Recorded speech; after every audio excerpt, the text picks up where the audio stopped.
Hello and welcome to Wednesday. How do you know it's Wednesday? Because of the Tuesday checklist, of course. The show where we share our gaming stories, past and present, and all laugh at each other for a bit. This week, mistakes. Classic video game mistakes we've always made and probably will continue making until the heat death of the universe. Let us know your own in the comments after you've heard Rosie tell you what hers is, obviously. So, a stupid mistake I keep on making in games. I completely forgot I make this mistake until I was, of course, thinking of an entry for this video, and then I was like, oh my god, I've done this more than I thought I did. And it's going to sleep at the wrong time. Now, Rob's his eyes widened. Let me elaborate. In real life, in the game? No, in real life, I'm very, I have my bedtimes. I go to sleep at a reasonable time. I can't live without my sleep. But in video games, not in real life, I'm referring to moments, for example, like in Sims, where your character, they're feeling a bit tired, but you're like, oh, it's fine. You can carry on going on for the rest of the day. You don't put them to bed. But the big story I wanted to tell you about was when I did this in Deadly Premonition, Director's Cut. Now, this is where I had the big lesson of why sleeping in video games is important. He gets tired every now and then, and we had a moment in the game where we had like a couple of hours until I think the concert hall or something was opening to have a big meeting. When all the villagers or something like that are like, hey, let's all talk about this murder. But York had some time, and it was around, let's just say, I think it was around 4 p.m. And I remember my boyfriend and I were like, oh, we got nothing else to do in the game, like, let's take a nap. That one nap ruined everything, because that one single nap we took, York slept through the meeting that was happening, and then it was night, or it was very late basically. So we thought, there's nothing we can do. York can't go to sleep because he's buzzing right now. Well, let's go for a drive. So we got in the car, went for a drive, and then the petrol station was closed, and our car ran out of fuel. And it was getting to daytime now, and York, with a broken down police car, he got out of the car, and then for 2 hours we had to walk around to get back to the city centre just to A, get there, and also to kill the time for the meeting to happen to progress with the game. So we just had a York in his FBI poncho walking in the rain with a broken down car like miles behind him at this point. All because he took a stupid nap when we were like, he's feeling a bit tired, we should have just let him do the meeting and then go to sleep. But no, we were like, York can have a little nap, he'll be fine. This is so weird. You sound like overcautious parents. Have you ever met overcautious parents of very young children? Like, he has to nap. He doesn't nap before 3 o'clock. And it's like, what? Then what? I've had kids, nothing happened. You say that, but once I went on holiday and my mum was like, Rosie, you should take a nap now in this heat. And I was like, I don't want to nap, I'm on holiday, Mum. I'll miss the meeting, and I'll be stuck at the petrol station. But yeah, no, so, and then just thinking about it, I know there's been so many more times where I've just, thought, my character's either completely fine and then they're completely shattered, like in The Sims, and then they got all smelly and hungry and it all just collapses. Or I do the opposite and I'm like, maybe I should take a nap or go to sleep. And then they're buzzing in the night when everything's closed and nothing is going story-wise, and you just have to stand there outside a closed shop and wait. Just wait for like 2 hours. It was genuinely 2 hours York was walking through the rain in order to get everything flowing back in the game. And even then he was very tired, but we just had a lot of coffee that day, didn't we, York? Or I should even say Zach. We had a lot of coffee that day, and that's a stupid mistake I tend to keep on making. And I will learn one day. I will remember this as a thing one day. Okay, so a mistake I always make in video games, and this happens whenever I'm starting up like a new RPG or any game that allows you to choose a play style. And I always go into these games with the noble intention of trying something new. Like whenever I start Skyrim again, I'm always like, okay, this time, I'm going to be a magic user. Or if I'm playing Demon Souls, I was like, okay, I'm not just going to pick the standard knight class that is in all the trailers that I always pick, sword and shield, basic. I'm going to do something different. I'm going to try a different play style. And I will start those games thinking like consciously, yes, I'm going to do it this time. I'm going to be a magic user. And I'll be playing the game and I'll be doing like the tutorial bit, and it'll be in Skyrim, for example, it's before the bit where you have to make the final choice really of how do you want to play the game. And then before you know it, I'm playing the game and I'm just sneaking. I've caught myself sneaking. I'm already sneaking. I'm already doing it. What I do every time whenever I play these games. I'm sneaking. Okay, stop sneaking. So I stop sneaking and I'm sort of, you know, okay, let's go. Let's use my magic. So in the beginning of Skyrim, you have like a fire spell and a healing spell, basically. And again, I just the same mistake every time. And I don't know if it's just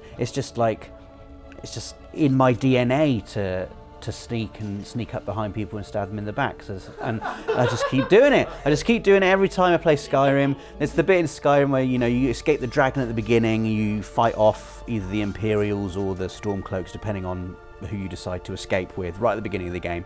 And you go into that area and there's a bear, and every time I get to the bear and I sneak, I get my bow and arrow out and I kill the bear with a stealthy arrow shot. And every time it gets to the bit where you first get into the open world and you can decide to join the Thieves Guild, or you can decide to go and join the Companions, or the sensible thing to do for someone who wants to be a magic user would obviously to straight away go to where you can join the Mages Guild and start learning all about magic.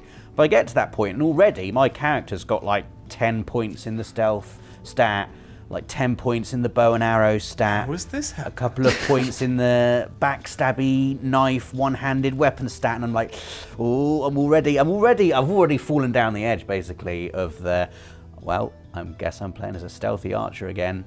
Can you not like give up and then focus more on... Yes, I can, Rosie. That's the thing. There's no like, it's like a mistake. It's like a mistake I make in my head. I don't know whether you call it a mistake or just a natural instinct to play games in this way that I just cannot resist. Like, I can't resist it. And you're right, Rosie. I could just be like, okay, I've got some points in stealth. I've got some points in archery. Doesn't matter. Let's just learn magic now. But everywhere I go in Skyrim, every dungeon I go into, even if I'm right, equip a spell in this hand, equip a spell in that hand, I'm like, okay, let's go. Sneak. So the spells go away. There's a person over there. I just can't. They've not seen me yet. Let's get out the bow and arrow and it's got a stealth kill with the bow and arrow. It feels so good. And I just make the same mistake every time. Like, I've played Skyrim now 8 times. Every time I've been a sneaky, backstabbing archer, one-handed melee specialist. I've never played it with magic. The only thing I ever, for the Platinum Trophy, you have to complete the Mages Guild, so I've done all of that. But that's all very basic. Just did what I had to do to complete the Mages Guild, and then straight away put my magic away, went back to swords and bows and sneaking around, killing people in their sleep. I made the same mistake every time. I tried to do it in Demon Souls because I didn't want to. And even Nathan said to me, "Don't be the knight because it makes it harder. Be the magic user." I nearly said at the beginning of this video. Do it. I can't do it. I'm still there in Demon Souls. I'm still not beating the Tower Knight because I'm just there with my sword and my shield, getting stamped on. I can't play games as a magic user, and the same mistake I make every time is just playing it in the way I always do. So the mistake I keep making in video games is a simple one, it is a generic one, but it's one that has plagued me many a time through many a game, and that is relying on autosaves all the time. Like, I like to play a game, and I like to maybe load an old save and see what a different branch is when I'm playing them. You know, you're doing like a little choice and figuring things out for yourself, seeing what all the options are before you commit to one. I do that, I'm not ashamed. I like to have a little look around, and for someone who does this, I definitely do not manually save enough. I just go back to the autosave and I'm like, right, let's see what that is. And it just gets you stuck in all sorts of messes. And I feel like the one that happened most recently, where I was just doing it through pure trial and error and trying to figure everything out for myself rather than pay attention to all the different clues and do it properly, because I could just keep loading my save or doing things differently or having a new character, was Song of Horror. Because Because it isn't really an autosave in that, it's just you go through, keep on playing, figure things out, and then if your character dies, you get a new one and can pick up all their stuff afterwards and keep on going with them, so you just kind of carry on from the point that you're at.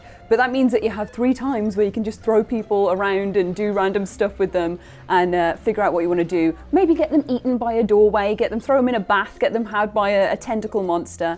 And that was kind of like my autosave. I was like, that's fine, I can try this out and just load up another character. And the way that this mistake that I kept on making was killing all my people and then having to start all the way back at the beginning with the same 4 characters and do the same 4 thing over and over again. And I feel like it reached its peak where there's a point where you go into an attic and you literally have the blueprints where I could have read them at any point and gone, oh, this is fine. But I was like, I've got 3 characters, I can do it, baby, I can do what I want. Got to the attic, and instead of reading these blueprints for which window you're supposed to go out of to use some scaffolding, I was like, I'll just try one. I'll just try this one, it's fine. And there's I think there's 4 windows, 4 characters again that I started from the beginning with. And my way of dealing with this was to just throw my character out of the window 4 times over and realise that it was none of the windows that I thought it was. And then have to start the whole game again because I kept thinking, oh, I can rely on another character coming up, but there's only 4. It's like in The Witcher where you chuck the baby in the oven. That was kind of like my peak point of... Wait, what? Just seeing the faces like, when you chuck the baby in the oven, because I was when like... you chuck the baby in the oven? I've blacked that out, I think. Baby in the oven, iconic. You said it so casually, like someone. I know nothing of The Witcher. Look, this is how I play games, loose and free from the hip. I was like, well, it's fine. I can try throwing this baby in the oven. If it doesn't work out, maybe you can see what the other option is and pick what's canon. So would you say your mistake is not manually saving enough? Yeah. Oh, yeah. That's it. It's just not having somewhere I can go back to and being like, right, this is where I start from. Mass Effect, making choices in that. Like got me. The autosaves are quite helpful, but if you go too far and then you save over too far and you're like, oh my god, I'm stuck being a paragon. I don't want to be a paragon. Is the truth. This probably came to a head the most replaying Mass Effect 2, the PS3 one, with autosave turned off because I was like, oh, it's fine. Like I want to be able to just do it my way, and then forgetting to save at all and having to just start from the beginning each time something bad happened, which was once because I didn't want to do it again because I hadn't manually saved. But yeah, I feel like I'm revealing a lot about my my awful tendencies for gaming here. That's not the way I play every game, by the way. It's just you get to a point, don't you? You get to a point and you're like, autosave city, population 1. And That should so be the name of a city in a video game. How has this not happened? So a mistake I make all the time. There's a bunch. You know, I was very tempted to do. I'm looking at Rob. Just because of the meme, Rob. Just because of the Bilbo Baggins meme, like the reloading. After all, why not? Why shouldn't I? Why And it's, shouldn't I? you know, reload? when I fired 1 round out of an entire magazine, reload, and that does mess me up. You know, I fired 3 shots and I'm playing Warzone with Dave at lunchtime, and so walking around the corner going, yeah, sure, now's the perfect time to reload. And of course, there are 27 enemies in the next room. But equally, on the flip side of that, not reloading has also killed me a number of times in Warzone. So I thought, don't go with that, and instead I'll go to something which is probably way more true to my failings just as a human being in general, and that is being so keen to enjoy games by just playing them immediately that I ignore all information and tutorials and just try to play, and it causes problems sometimes all the way through the game. I just thought, you know, a game is intuitive, just pick them up, just play them. I want to understand the game by playing it. I want to have fun, I want to get into it. The other day we streamed, and my badness at reading even goes to barely remembering what the game is called. Stranger of Paradise Final Fantasy Origin, right? Yes. Thank you. And I don't know, man, even though it was only a trial, it's only a demo, once it had given me more than like 2 or 3 information screens, I was physically struggling. I was like, I hate this, I don't want to take anything else on board. You know, like just one mechanic too many. And partly it's because I want to try, I can't mentally contain more than, to retain like more than 2 or 3 bits of information before trying them out and then bolting other bits on.